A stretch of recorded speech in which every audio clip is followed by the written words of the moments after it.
বাংলাদেশের আর্থসামাজিক উন্নয়নের প্রতিটি সেক্টরে আবহাওয়া ও জলবায়ুর গুরুত্বপূর্ণ প্রভাব বিদ্যমান।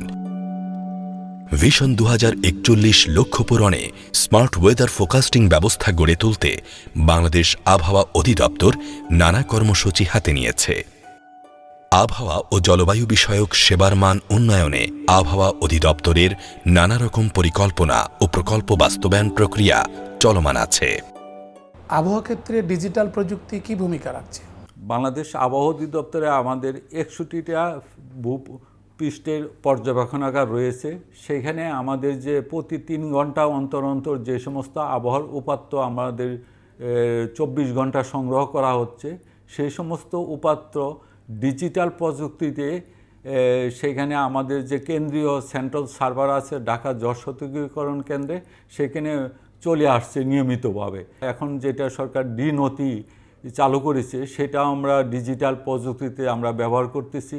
একটা ওয়েদার অ্যাপ আছে, সেটাও আমরা মোবাইলের পর থেকে আমরা যারা ব্যবহারকারী তারা ব্যবহার করছেন এবং সেখানে দৈনন্দিন যে আবহাওয়ার ওয়েদার, তাপমাত্রা, বৃষ্টিপাত এবং পরবর্তী 24 ঘন্টা কী ধরনের ইম্প্যাক্ট ওয়েদার থাকবে সেই ধরনের ইনফরমেশনগুলি এই প্রযুক্তিতে আমরা জনগণকে ডিসমিনেট করতেছি।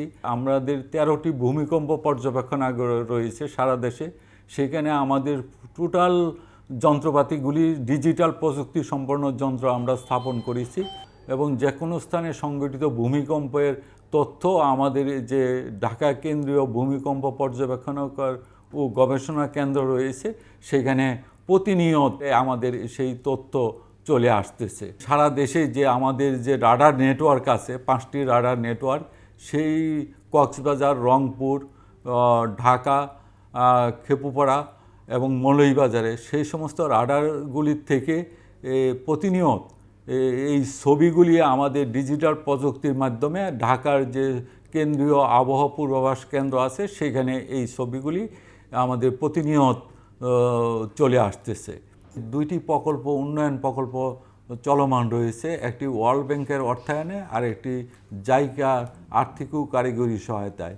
এই প্রকল্পের আওতায় আমরা দেশের বিভিন্ন স্থানে 225টি স্থানে আমরা অটোমেটিক ডিজিটাল আবহাওয়ার যন্ত্র স্থাপন করেছি। এই সমস্ত যন্ত্র থেকে ডিজিটাল প্রযুক্তির মাধ্যমে প্রতি 5 মিনিট অন্তর অন্তর আমাদের কেন্দ্রীয় সার্ভারে এই সমস্ত ডাটা চলে আসতেছে। যা কিছুই আমরা এই প্রকল্পের মাধ্যমে স্থাপন করেছি সেইগুলি স্মার্ট বাংলাদেশ গড়ার ক্ষেত্রে একটা গুরুত্বপূর্ণ ভূমিকা রাখবে বলে আমি আশা করি।